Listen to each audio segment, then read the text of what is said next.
Okay. Well, welcome everybody. My name is Ryan Black. Him, his. I'm a resident in Precinct 6, and I'm a volunteer for Miriam Aschkenasy's campaign for Brookline Select Board. Thank you all for your interest in the campaign. It's so good to see so many faces, so many familiar faces, new faces. But yeah, I'm not going to waste too much of your time with a rambly introduction. Instead, I'm going to pass it to our current progressive Select Board member, Raul Fernandez. Raul, take it away. Ryan, thanks to you and thanks to everybody for showing up today on this Sunday. I'm really excited to be here standing up for my friend, Miriam Aschkenasy, who, I've known for some time now. Miriam, has been in the game for some time, but she and I engaged, I think, first, most deeply on my campaign for Select Board back in 2019. Miriam stepped up as one of those folks early on that said, I will do whatever it takes, whatever's required to work on this campaign and make sure that we're successful. And she did. Miriam actually was the person that was responsible for connecting me to all these other phenomenal people that wanted to host house parties for our campaign. And I think we set records for the number of house parties that happened that season. It was like every other day, I felt like I was at a house party somewhere. And it was just, I think that was a phenomenal example of the kind of work ethic that Miriam has, in addition to being ridiculously smart and well accomplished, is willing to step into whatever role is necessary to get the job done. And I think that was a really excellent example of that. And, I can't thank Miriam enough for all her efforts during the campaign that led us to the kind of victory that we were able to accomplish there. I think some people also know Miriam perhaps from her work and commitment to social justice in Brookline, most notably bringing to town meeting warrant articles that would try to bring us as a community to a more just place, particularly as it relates to the ongoing saga of the town's, unwillingness to concede in the Gerald Alston case, and unwillingness to concede that we've done that man wrong. And that he deserves justice. And Miriam has done the work. And for anyone that's actually brought a warrant article to town meeting, you know what kind of work that involves, in particular, when you're speaking truth to power, and how Miriam's so much done the work there as well. She has been, and I know will be as a select board member, steadfast and reliable when it comes to justice issues in Brookline. There are many candidates in this race, and I could say with full confidence that Miriam's the one that I want standing beside me or sitting beside me or in that box next to me during our virtual select board meetings. When the most important issues come up, I know she's going to be there. I know how committed she is, and I feel with all of my heart that she's the right person for the moment that we're in right now. So I won't go on too long. I know there's other folks that you're going to hear from, and that you're really excited to hear from Miriam herself. But I will just say that she has my full-throated endorsement for Select Board, and with your help, she will be our next Select Board member. So Miriam, excited to be here with you. Thanks for the invite, and whatever it takes to get you across the finish line, I'm going to be there for you. That's it. Thank you, Raul. Thank you so much. First, I have to say thank you to the team that has helped put all of this together. As Raul mentioned before, all of this takes a real village. I mean, there's just no way you can run a campaign for Select Board without people behind you, supporting you. And so I really have to thank Karen Joshua, who's actually playing my role that I played for Raul. In events managing, Ryan Black, my right-hand guy, Joe, my left-hand guy, and Sasha, and Simon, the whole team, Bob, can't be with us today, the treasurer, but I really have to spend a good 30 seconds thanking the campaign team. They're fabulous. I couldn't do any of this without you. And finally, I really want to thank you. I want to thank you all for showing up. Even if you leave here and you don't vote for me, you've shown up to be a part of the process. And I think that's really, really important. So thank you for taking your time out of this balmy New England Sunday to join us for a few minutes. So I want you to know a little bit about me. And I want you to know why I'm running, why it's important for me to have a seat on the select board. And what I see is that we need change in Brookline, and not just any change. We need a government that reflects our values, a government with a clear lens of racial equity, with a clear idea of what good governance looks like, and inclusivity. We just don't need everyone's voices at the table. Forget it. We're way past getting everybody in the room. We need the people, we need everybody at the table, and we need to figure out how to empower them, not just to sit at the table and listen. We need everyone to have some way to feel empowered in their own government. That's real democracy. And I'm running to bring that kind of change, to bring that kind of lens to the work we do here in Brookline. I really think very strongly everything we do needs to have a race equity lens to it. We need to center ourselves around 3 pillars: race equity, good governance, and inclusivity. Well, what does that mean, right? That's just pretty words. That could be rhetoric, but it really has meaning to me. You know, race equity means that all of our choices, our strategy, our policies, our votes, everything has to happen through a historical lens of structural racism. Nothing that we do now is divorced from what we did before. And we have to bring that knowledge with us as we go forward. So race equity has to overlay all of our thinking. And that's a part of good governance, frankly. It's finding a way to get everyone in the room at the table with power. And one of the really important things about that is transparency. I'm going to actually harken back to something Raul did so simple when he started as a select board member. He started sharing the agenda for the select board meetings to all the town meeting members. Yes, you can go and sign up and get it sent to you. I get it sent to me, but such a small, important, inclusive, and transparent step to government. It's not that hard. We just have to look for the places to do it, and then we have to execute it. Inclusivity. I really feel like you can't do race equity work. You can't have good governance if you don't have all of the voices being listened to. And I don't mean the narrow lens of of who we think. I want people we don't even typically who live. I always say my family lives on the edges of the bell curve. We're a very unusual family. I have 2 Black kids. I'm single. I retired from medicine to do race equity work. I live on the edge of the bell curve, and I want to make sure what we're doing is we're getting everybody, all of the people in the middle of the bell curve and the edge of the bell curve, those who don't even make the bell curve. So I feel like that's what inclusivity is. It is in fact an idea that everyone deserves to have power, and that if we all share power together, the pie gets bigger. It's not, I have to give up a piece of my pie so that you can have pie too. We all work together and we make a bigger pie for everybody. So these are really important issues. Those are my issues. And I see it like a Venn diagram: race equity, good governance, inclusivity, and the sweet spot is right there in the middle where all of those things overlap. And that's what I go for. So what am I going to do? What makes me different? I think it's really important that you understand I come from a background of building programs where there are none, and doing it in low resource settings, doing it with marginalized communities, people who have been marginalized. And so I bring that strategic thinking to this role. And one of the things that frustrates me over and over again is that we just don't have a really good strategic plan for Brookline.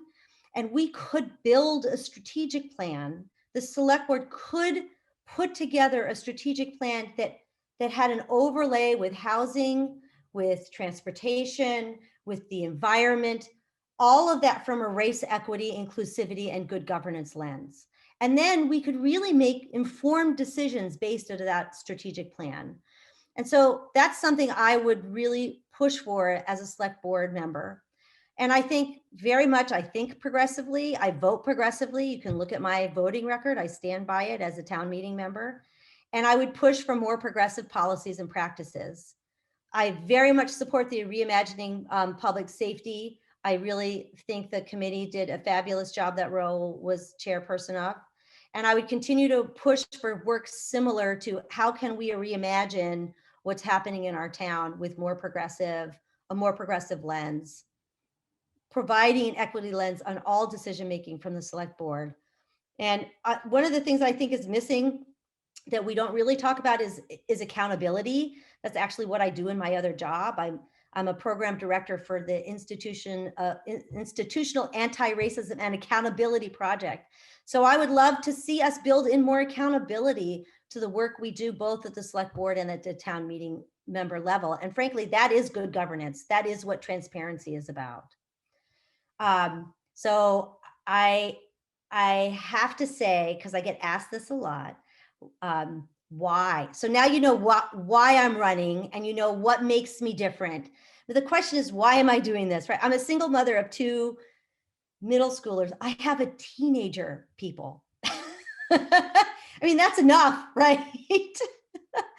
But it is in fact because I have these 2 kids, because of my experience as a white person raising kids of color, because of what I have seen happen over the last 4 years in town meeting, that I am compelled to run, because I know that local politics matter. I see that at town meeting. I see that we have moved the needle from when I started as a town meeting member to where we are now. And I know we can do more. And I feel compelled to be a part of that process. I need my children to see that this matters, that I'm willing to step up and stand up and speak up. And all of those things really have driven this decision. And I think it's important that my experience, I bring to this, my experience as a town meeting member. I bring my experience as strategic thinker with a race equity lens. I have 18 years experience as an emergency medicine physician doing global humanitarian response. And I will tell you, there are 2 things that I take away from those 18 years. And the first is always to be grateful. Life turns on a dime.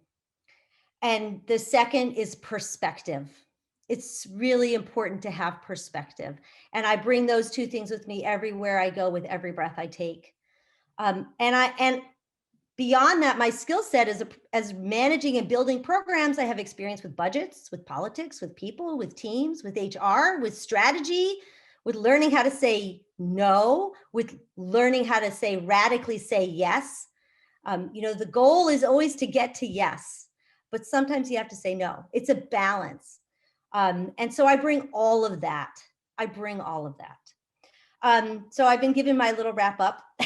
And when we were, strategizing behind the scenes, we thought it would be nice if I wrapped up with a tiny little fun fact. And I cannot believe I'm going to tell you all this, but here it is. So I went to high school with a woman who is a Rita award-winning romance novelist. She's won several Rita awards. And I helped her do research for one of her books. And as a thank you, she made an entire book. I am the main character. The character's name is Miriam Ash, and she looks like me, and she has my personality. She has a different job. She wasn't a doctor or program manager, no, I'm not telling you the name of the book. It is definitely NC-17. So, but there it is.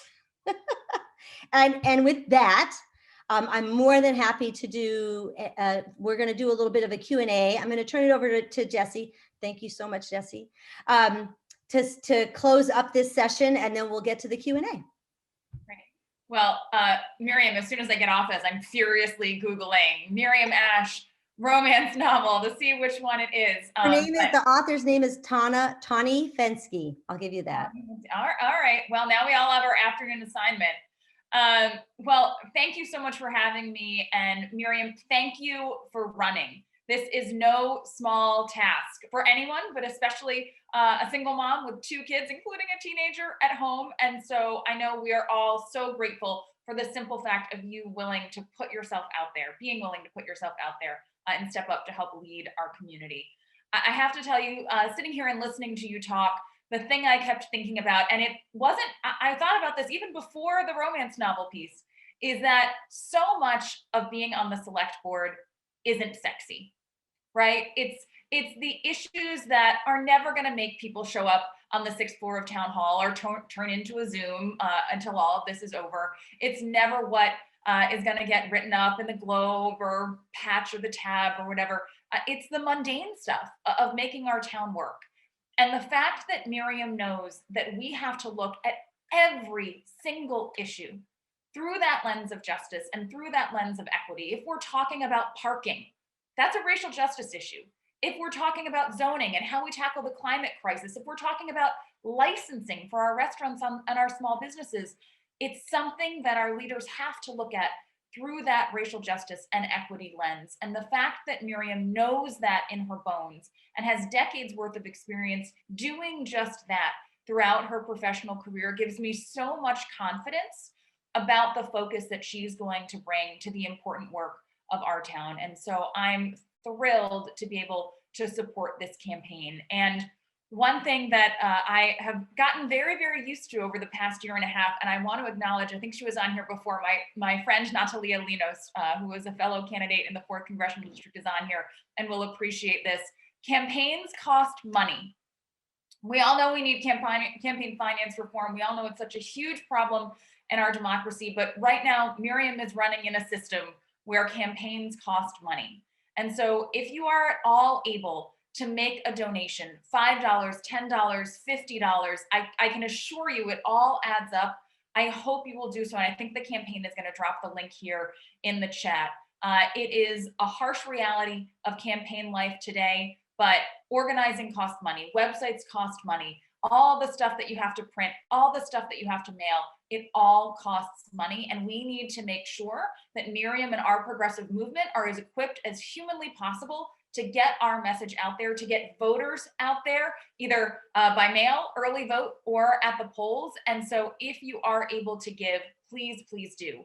And if you aren't, or even if you are, I hope you'll think about giving in other ways, with your time, with your network, with your ideas.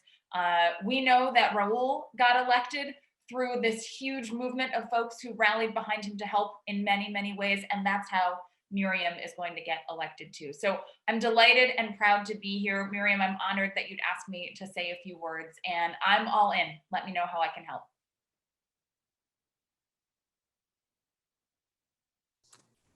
Thank you, Jesse. And now we're going to throw it to the Q&A period. We'll be sure to take questions from the chat, but also, as many of you noticed on the Google form, there was a spot for you all to put forward some questions. So we're going to go through them chronologically as in the order they were submitted to us. So you ready, Miriam? Let's do it. Yeah. So the first one's kind of a it's kind of a gimme question. Please let us, and I'm quoting here, please let us know how we can support your campaign. How will outreach to voters happen, and what do you want us to do? Well, thank you for this lovely question. First, you can, as Jesse said, we'd love it if it's possible, if you could donate even the tiniest amount. We were very careful to make sure that there were small donation options. Of course, you can also put other. And I think it's also a good time to mention that any money that the campaign gets in donations that is not spent at the end of the campaign will be donated to the Brookline Food Pantry. I will not be keeping any money, even though, I know a lot of candidates keep money for future races. The need is much too great now in our community, and I feel very strongly that money needs to go to the community. So we'll be donated to the Brookline Food Pantry, any funds unspent on the campaign. That said, obviously door knocking, it's very challenging to do at this time. So there's going to be a lot of leaflet dropping, lawn signs, phone banking. So there's lots of opportunities for you to volunteer and to help out. So please, we're going to be chatting out the volunteer form. Would love to see you volunteer, even if it's just to have a beautiful, fabulous purple lawn sign.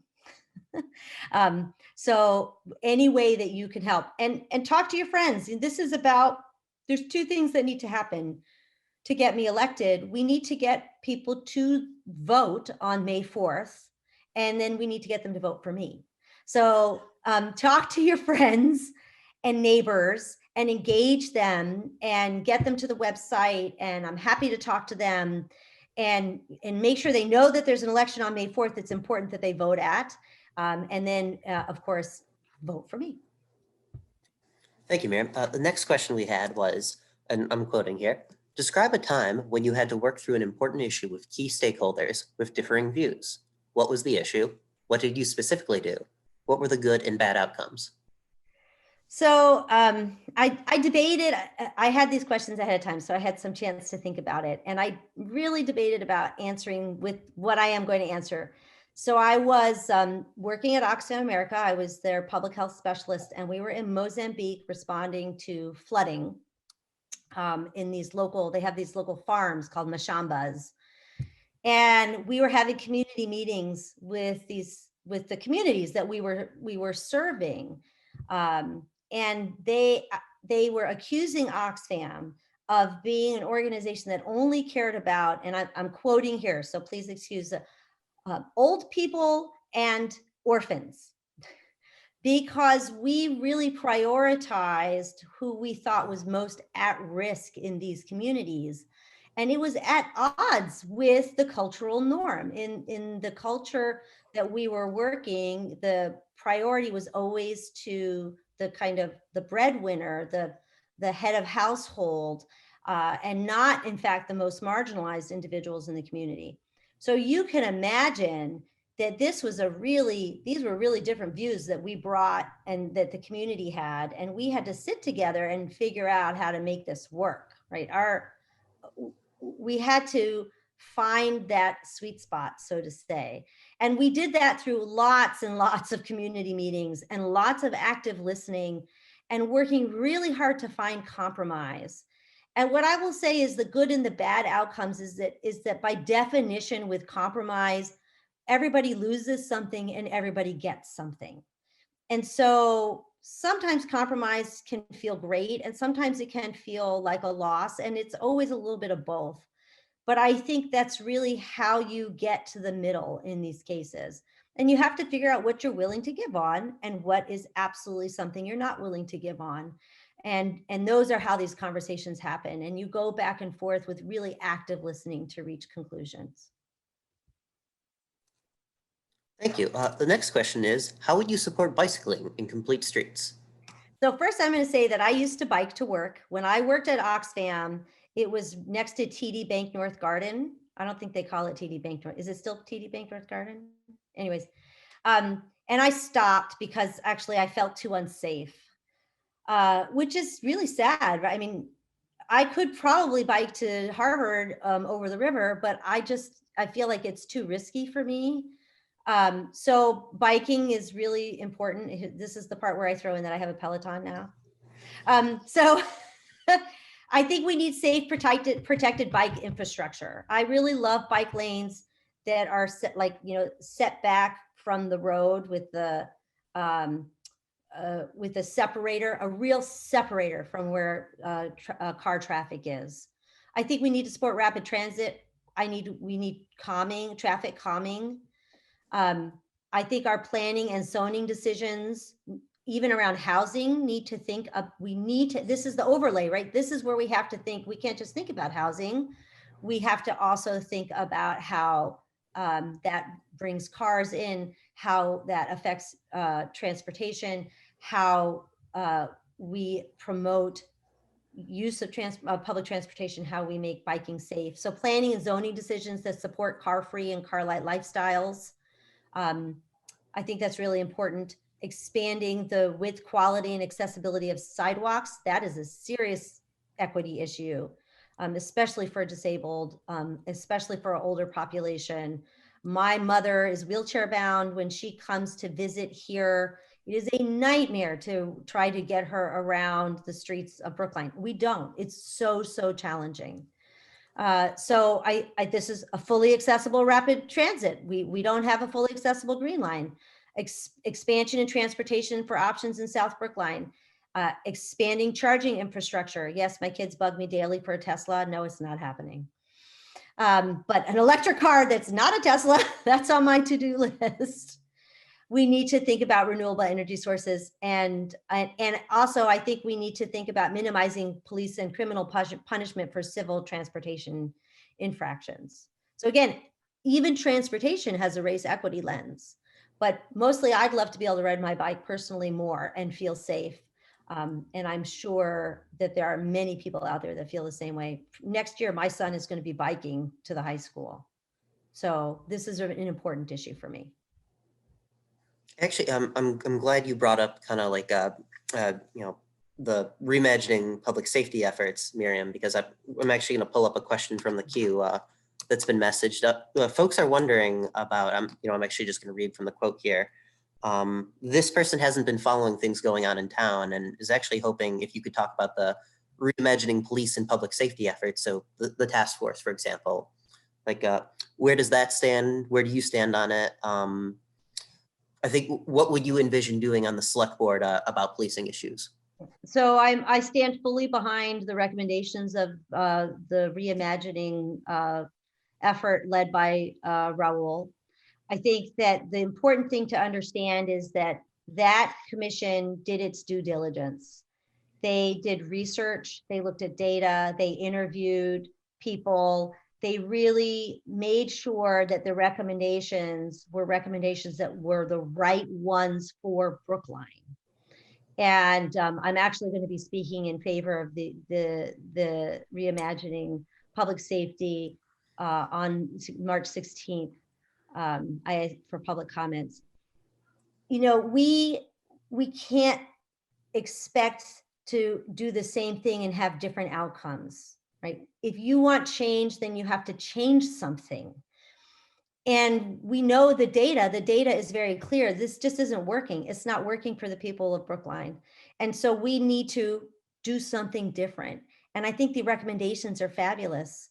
I think the idea that we can spend money in a different but as effective, if not more effective way is an important way to think about reimagining our public safety.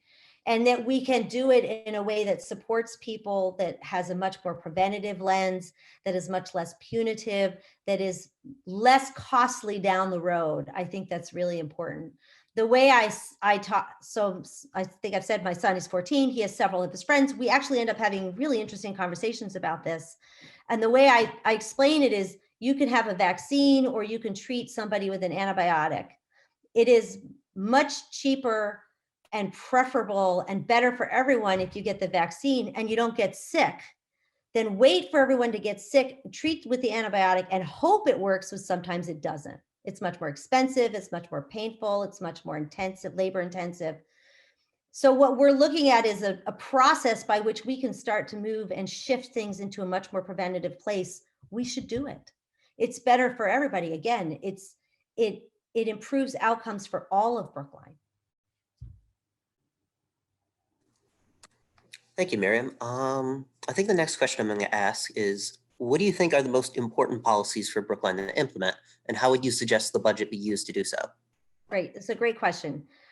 So first I would say, obviously the reimagining public health is very important. Hiring and retention, I think we need to have a very critical look at hiring and retention in the town. Housing and transportation. And I'm going to say it again and again, none of these issues are separate. They are all overlap. And so how they all overlap, how these policies play into each other, and how we look at them through an equity lens is really, really, I think, what's important.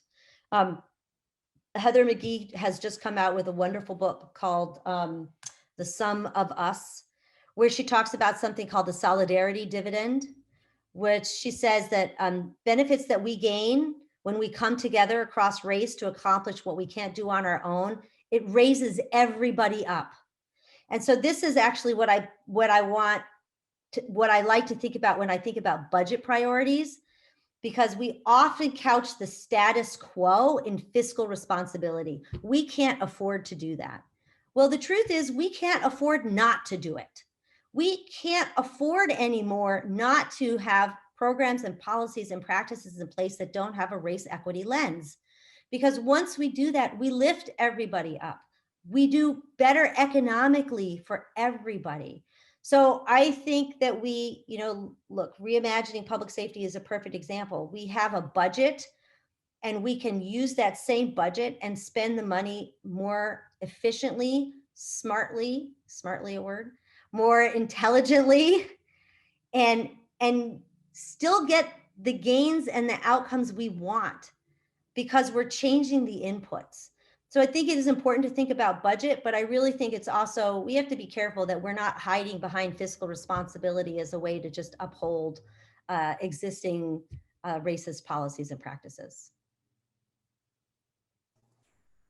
Thank you. We just have one more question left, and kind of like the ones that were submitted. So I would encourage folks to send their questions or comments into the co-host in the chat. But yeah, the one question we have left is, what special skills and perspectives will you add to the select board? Oh, so many. So first, as a white Jewish woman on my own personal journey to be anti-racist, I think it's very important, I should say, that I own my journey, which is I really had no clue how embedded racism was in our country. I really had no clue the historical significance. I mean, I kind of basically knew what redlining was, but I really didn't understand the implications. And so I own my story. I didn't know those things until I became a parent of 2 kids of color and was really very abruptly thrown into the world of being subject to racism. And not me personally, because I do get protected by my whiteness, but certainly as a family, we've had our fair share. And widening my circle and listening to my friends, I really, the experience has really altered my life course. I retired from medicine to pursue a master's in public administration from the Kennedy School so that I could do race equity work full time, because it has become that important to me. So I bring that perspective. I bring that imperfect history to the table, that I am still becoming whoever it is I will be someday. But on top of that, I'm a scientist. I love data. I love research. And I'm a scientist who came from the world of, medicine is very hierarchical, but I spent many, many years working in a non-for-profit, I've worked in the private sector, I've worked with academia, I've worked with governments, and that has really, really taught me how to work in a collaborative way. I remember the first time I took a team to the field for Oxfam, I thought I was being so collaborative, and we got back and the team just shredded me, because what I thought was collaborative was just not. And my boss at the time took me under his arm and mentored me and really taught me how to sit and listen and learn and pull a team together to really get everyone to be working at their best. So these are some of the skills that I bring. And I want to say, Raul pointed this out, I have worked at every level, from literally digging a latrine. I know how to do it. And I have some beautiful pictures of latrines that I dug, to running a 700-person field hospital in Haiti after the earthquake. And the one thing I learned is that if you want to run a 7-person 100 hospital, you better be willing to dig a latrine. So I think that's a really important lens that I bring to this work also. A special skill. Yeah. If you need a latrine in your backyard, just let me know. I'm sure I'm sure that will be one of your jobs once you're on the select board. Yes. Now our campaign manager has messaged me, because he's a good campaign manager and he knows what he's doing. He has asked me to remind you all that I should bring up the election date, which is of course May 4th, and so that's much sooner than I think most everyone realizes. So yeah, that's less than 2 months away. But we do have a question from the chat I want to bring up. Thank you to Jennifer Goldsmith for bringing this up. So I'm going to quote from her now. Recognizing that there is so much mundane in the select board role, How do you, Miriam, envision balancing the day-to-day with elevating a strategic approach to town governance? How do you move that along if you don't have all your colleagues on board? Thanks. All right. So first of all, hi, Jennifer. Jennifer and I used to work together at the Center for Global Health at Mass General Hospital. I think it's a great question. I really think that the reality of a strategic plan is it is mostly mundane. It is, in fact, what Jesse said, it's that everyday stuff that doesn't draw the attention, that has to be done, that in fact, I think most people don't think about the race equity lens on, that we have to think about the race equity lens on, that justice lens. I actually look forward to most of that stuff because that's the bulk of the work, really. That is the what drives town government forward. And if we can make changes there, then we can make changes in town government. It's great. Things like the reimagining public safety are really, really important and big and get a lot of public input. But it's equally important that we have the same justice lens on the licensing, on the parking meters, on everything we do. So I imagine 80% of the job is more mundane, with 20% being this really high level stuff. I suppose the real challenge is that you're only in control of what you're in control of. And I got some great advice from someone, which was to be very careful about what I promise, because I don't want to promise what I can't deliver. And the makeup of the select board has very diverse lenses on it right now. But I think that is where, when we use data and when we use research and when we are willing to compromise, and again, you have to think about what you're willing to give on and what you're not willing to give on, that's how you make things happen at the level of government. It is when we dig in too much that nothing happens. And I think this is a start. I mean, I think, the goal would be to end up with more progressives on the select board. This is just the beginning.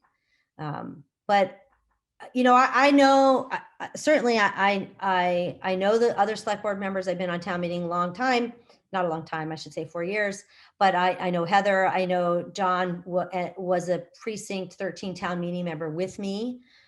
So I'm going in with open eyes. This is not going to be a walk in the park, but I don't really like easy things. It's just a bad habit, I guess. And if it's easy, I mean, we have to do the hard work. It's a comment I get a lot about my work at the Kennedy School, but people say, wow, that's a really big project. And I say, yeah, that's why nobody else is doing it. That's why we're doing it, because we want to do the hard work. And I would say the same thing. I want to do this hard work. It's important. And I don't know if I exactly answered your question, Jennifer. If you want to email me or chat me, we can talk more about it offline. Or you can ask for me to clarify something.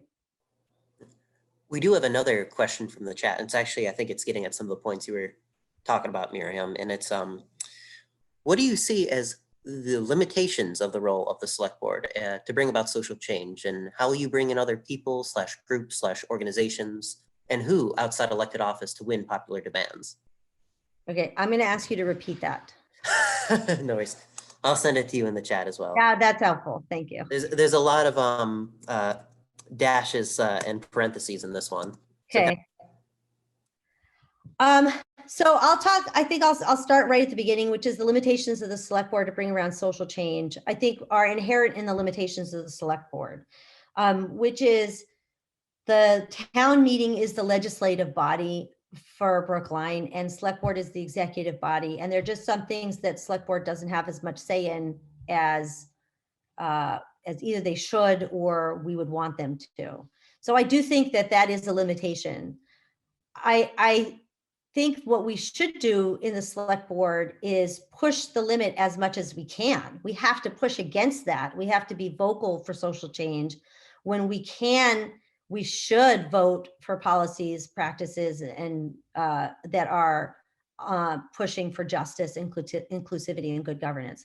But I think it's realistic to say that, the select board is not the equivalent of a mayor, and so there are just some things that will be limited. How will we bring in other people, groups, organizations outside elected office to win popular demands? I think that to me, the way we do this is a ground up, this needs to be both a bottom up, top down process. Real social change comes from everywhere and pushes the movable middle. So I don't think it's that hard to reach out to groups of people who we want to hear from. We don't. That's the problem. We need to be more proactive about how we advertise the work we're doing, who is invited into the room. We should throw open the doors. We should make it really clear. I mean, I would say one of the things, I know this is a strange thing, but the town website is so challenging to use. This is low hanging fruit, create a fully accessible website that makes it really easy for people to figure out when meetings are and how they can join them. I mean, so simple, and yet we don't do it. So I think there's lots of space there for bringing other people, groups, and organizations in. And I think we know how to do it. We just have to do it. So I hope that answers that question. I think it does. I just want to do a bit of a time check. We are in the under 15-minute mark right now. So I think we have time for one more question if anyone wants to send one in the chat. If not, I can kind of give the concluding overview I had and then throw it back to you, Miriam, for thanks. But I figured maybe let's pause for 30 seconds now in case anyone wants to type out a question. I'm happy to also fill that 30-second space just by saying, I hope you all see what I see, which is someone that can effectively and articulately talk about not just the problems, but the path toward solutions and the solutions themselves, that has a clear vision of where it is that we need to go as a community. Frankly, I know Miriam and I've endorsed Miriam, and I'm wowed by what I saw today, even despite that, right? This is exactly what we need on the board, is somebody with this vision, with the operational skills, from the trenches to the boardroom, right? That is ready to and willing to do the work. I'm just blown away right now by what I'm hearing from you, Miriam, and it just makes me look smarter every minute, which is the best part of all this. So anyway, I just wanted to say that because it's what I've been feeling this whole time. So thank you. Thank you, Raul. We do have a question from the chat, and thank you for stalling for time, Raul. The question is, what are you most excited about, Miriam, or looking forward to the most? During the campaign, I mean, it's left open-ended, so I guess you're free to interpret either the campaign or the select board. I am looking forward to longer days, eating outside. I'm looking forward to herd immunity or close to it. Yeah, I said I was a scientist, right? And frankly, I'm looking, it's a little cliche, but I am looking forward to actually being able to change the town I live in to make it a better place for my children and your parents and you and your dog. I mean, because I had to mention the dog, right? I am generally what I call a pragmatic optimist. Although I won't lie, COVID has definitely strained that. There have been days, and I really want to share that has been a struggle for us. If you are struggling, you are not alone. This has been it's really hard to do this. And I look forward to the days when I don't have to be in the house with my kids all the time. God, I love them, but yeah. So that's what I look forward to. I'm just going to say herd immunity and leave it at that. Well, this is not this is not written text, Miriam, so you won't be optimizing any SEO. But I think we appreciate it all the same. But yeah, so I'm gonna do some overview stuff as I was mentioning, and 5 links in the chat. Oh, I heard someone unmuted for a second, but yeah. So essentially, I posted 5 links here in the chat. The first, of course, is Miriam's website, which I want to give a shout out to Elizabeth, who's on this call. Elizabeth is a powerhouse designer she's made a very accessible, just a sharply designed website, and she's the best. So thank you for your work, Elizabeth, on the website. As well, you can also see a link to our Act Blue. And as we noted on the Act Blue, we won't be keeping any money, after the end of the election. Win or lose, Miriam plans to donate all the excess funds to the Brookline Food Pantry. Yes, and then someone brought up the good point that in addition to the Act Blue, I should also be sharing the physical address in terms of where to mail tax, in case you're more a fan of doing things in paper. And that actually that's where you can either drop off or mail physical checks in case you want to donate that way. Third, we have the Google form to which you can fill out and submit in terms of check off the boxes in terms of the things you want to help the campaign out with. Fourth is assigned to essentially, or I should say, a link to sign up for a yard sign.